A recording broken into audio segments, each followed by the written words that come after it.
Vamos então a responder às nossas perguntas, as dúvidas dos nossos internautas. E dessa vez, a pergunta que nós escolhemos é da Irani. A Irani é catequista e a pergunta que ela faz é o seguinte: eu quero saber, eu tenho a situação de um pai. Esse pai e essa mãe não querem batizar o seu filho pequeno. E o argumento que usam é que Jesus foi batizado quando era adulto. Ela quer saber, existe resposta na Bíblia para isso? Eu não consegui encontrar. Você pode me ajudar, Padre Paulo? Então, essa é a pergunta da Irani. Bom, Irani, a primeira coisa que eu gostaria de ensinar para vocês. Muito cuidado quando você aceita uma pergunta. Porque quando você aceita uma pergunta, o seu adversário já está arrastando você para o campo dele. Está entendendo? Ou seja, esta pergunta ela é uma pergunta protestante. Quando a pessoa pergunta onde está na Bíblia que eu devo batizar o meu filho quando ele é pequeno, de repente, se você aceita essa pergunta, você sem querer já foi para o terreno do adversário. Agora você está lá, no campo de batalha, sozinho, cercado de guerreiros inimigos e você vai apanhar. Por quê? Porque a pergunta já está errada.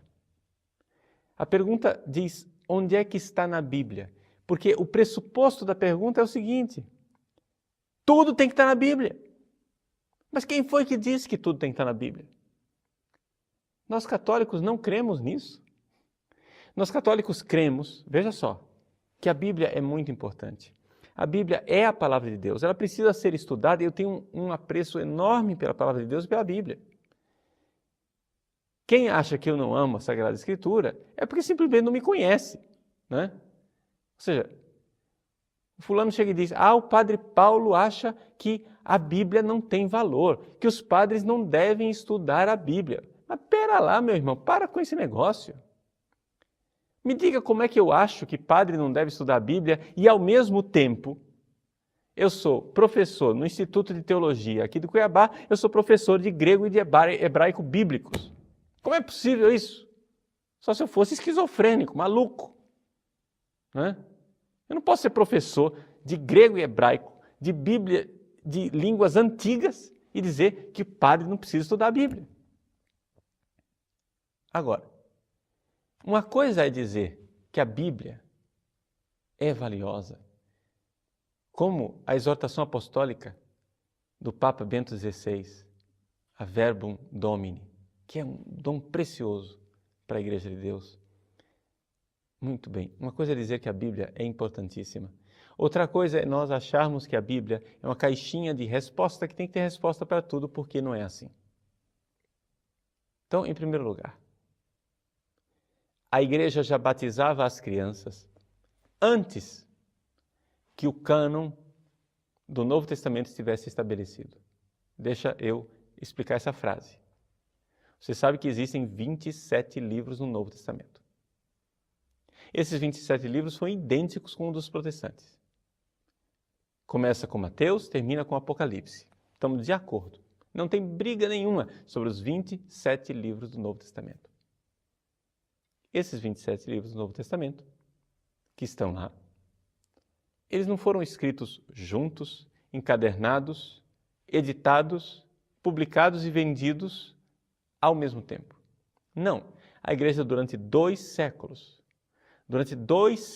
a Igreja viveu num momento de decisão para, inspirada por Deus, sim, porque Deus inspirou os 27 livros do Novo Testamento. Deus inspirava enquanto aqueles apóstolos falavam, mas de nada adiantaria Deus inspirar os apóstolos que falam através dos livros, se Deus não inspirasse a igreja que ouve aqueles livros.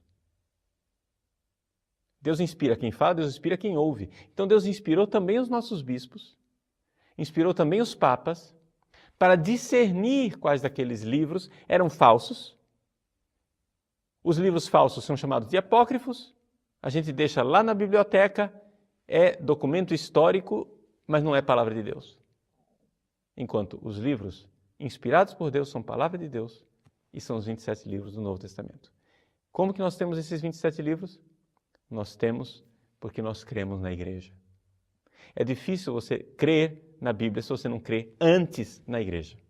Veja o nosso credo. A gente diz, crê em Deus Pai Todo-Poderoso. O credo que você, catequista, ensina. Não existe em lugar nenhum, creio na Bíblia. Já viu isso? Por quê? Porque está escrito lá, creio na igreja. Você crê na igreja. Como diz o teólogo Karl Rahner, né? Acho que os grandes teólogos liberais e moderninhos hoje, todo mundo aceita e aplaude Rahner. Muito bem, então vamos citar alguém que é respeitado por eles. Rahner diz o seguinte, Deus é autor da Bíblia, porque Deus é autor da igreja. Nisso ele tem razão. Ou seja, Deus fez uma igreja. Agora, esta igreja foi o instrumento que Deus usou para escrever a Bíblia. Muito bem. Então a pergunta não é onde está na Bíblia que eu posso batizar crianças.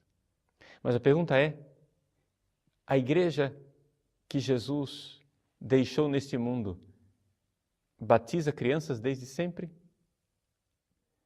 Essa é a tradição da igreja? E com que fundamento a igreja batiza as crianças desde sempre? E entre os vários fundamentos, existe também um fundamento bíblico?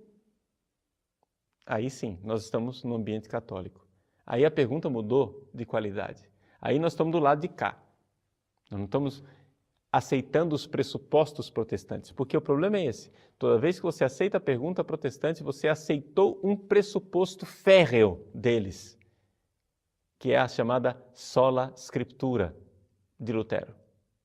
E esse pressuposto, para nós católicos, é impossível. Não é somente a Escritura que prova as coisas, mas é a fé da igreja. A igreja que guarda esse tesouro da sua fé no depósito da fé, que está na sagrada tradição e nas sagradas Escrituras. Eis aí aquilo que é a nossa fé. Agora, respondendo bem especificamente a sua pergunta, nós podemos dizer o seguinte, já no Novo Testamento existem alguns indícios e alguns sinais de que talvez algumas crianças pudessem ter sido batizadas. Quando, por exemplo, São Paulo, nos Atos dos Apóstolos, é libertado, ele foi aprisionado em Filipos, um terremoto durante a noite o liberta, ele e Silas saem da prisão e então o carcereiro achou que os prisioneiros tinham fugido, ele vai lá e quer cometer suicídio. São Paulo diz, pare. Ele pergunta o que eu devo fazer. São Paulo prega o evangelho, ele crê, é batizado ele e toda a sua família.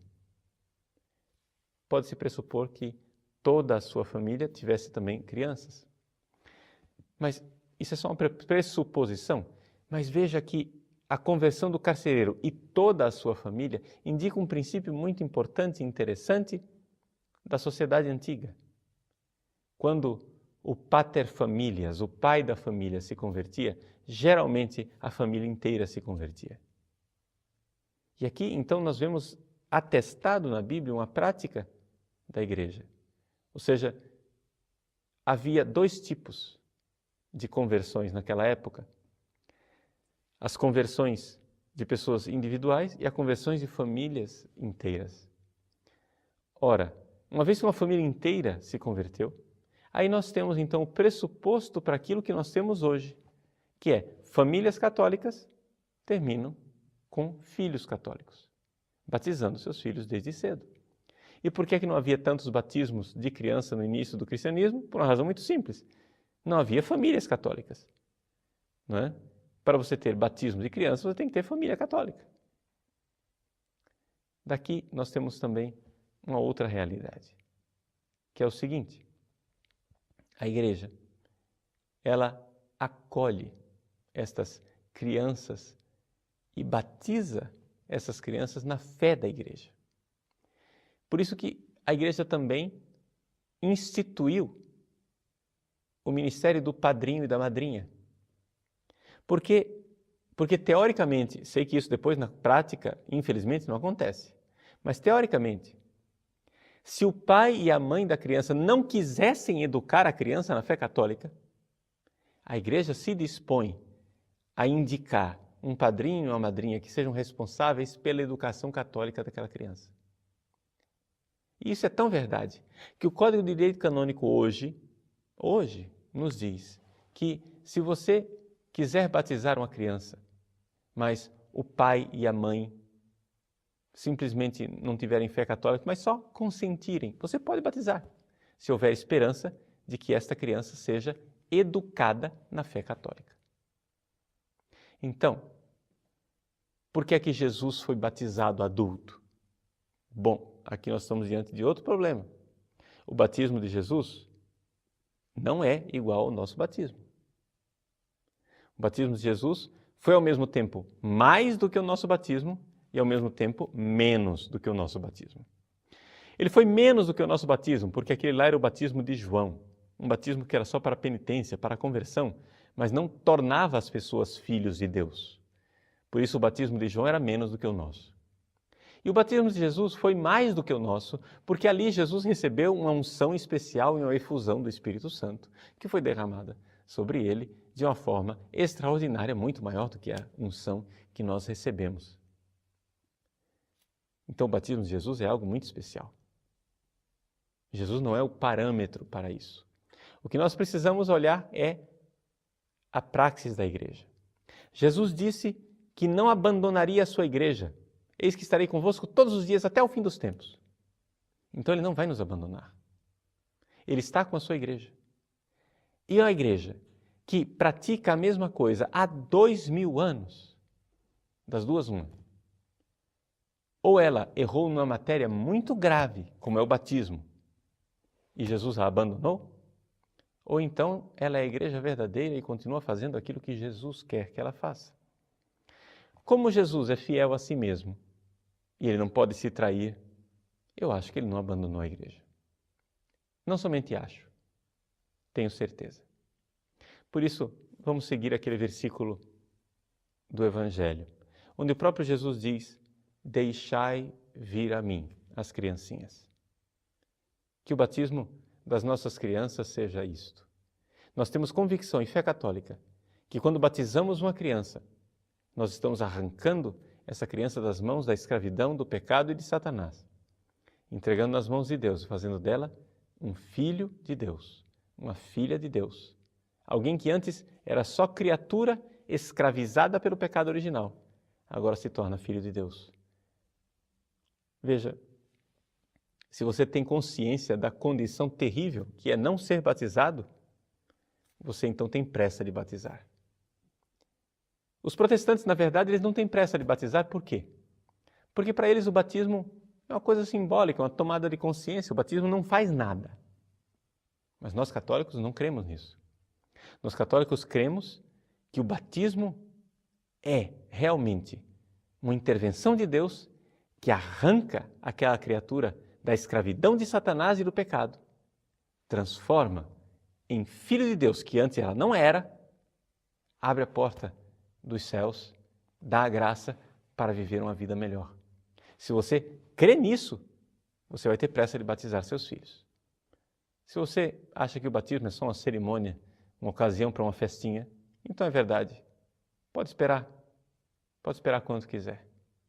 Mas isso, certamente, não é a fé católica.